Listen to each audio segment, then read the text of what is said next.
ছে আমার মা, আমার ভাই, আমার বোন।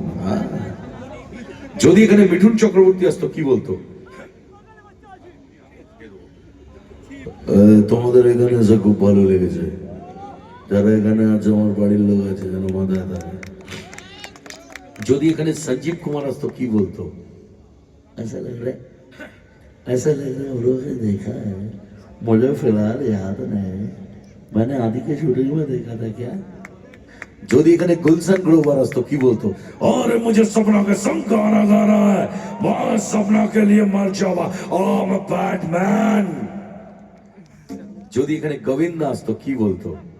अरे मैंने तो सुंदर से कभी देखा ही नहीं, देखा तो बहुत बड़ी नहीं, बहुत बड़ी तो पता नहीं कहीं नहीं ऐसा होता है। যদি परेश रावल আসতো কি বলতো?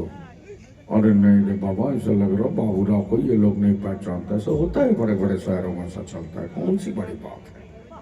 So thank you. এই যে আমি এলাম, কয়েকটা মিনিটের ব্যাপার আমি মাথায় রাখি। অমরেশপুরি ও পারবো না দাদা, ও জিগারে দম নেই আমার। বলছি এই যে কয়েক মিনিটের জন্য এলাম, কিন্তু যারা এই মেলাটা করছেন তাদের কিন্তু 6 মাস ধরে চলছে এটা, আমি খুব মাথায় রাখি।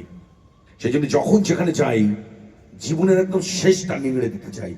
আমি জানি আমরা যাব, এই আলোচনাটা আপনাদের এই অঞ্চলে দুর্গাপুজোর পরের থেকে চলছে, বই মেলা হবে।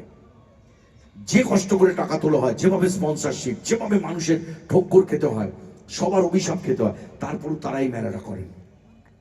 আমরা আসি হাততালি করে টাকা নিয়ে বাড়ি চলে যাই। আমি মাথায় রাখি এটা অনেক বড় দায়িত্ব।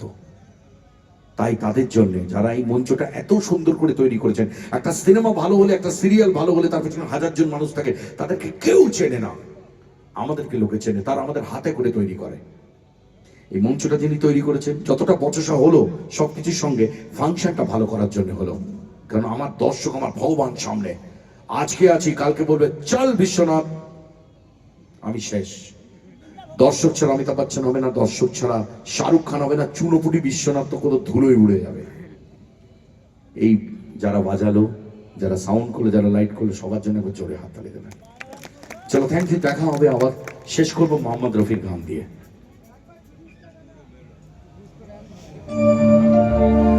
बदन पे सितारे लपेटे हुए ओ जा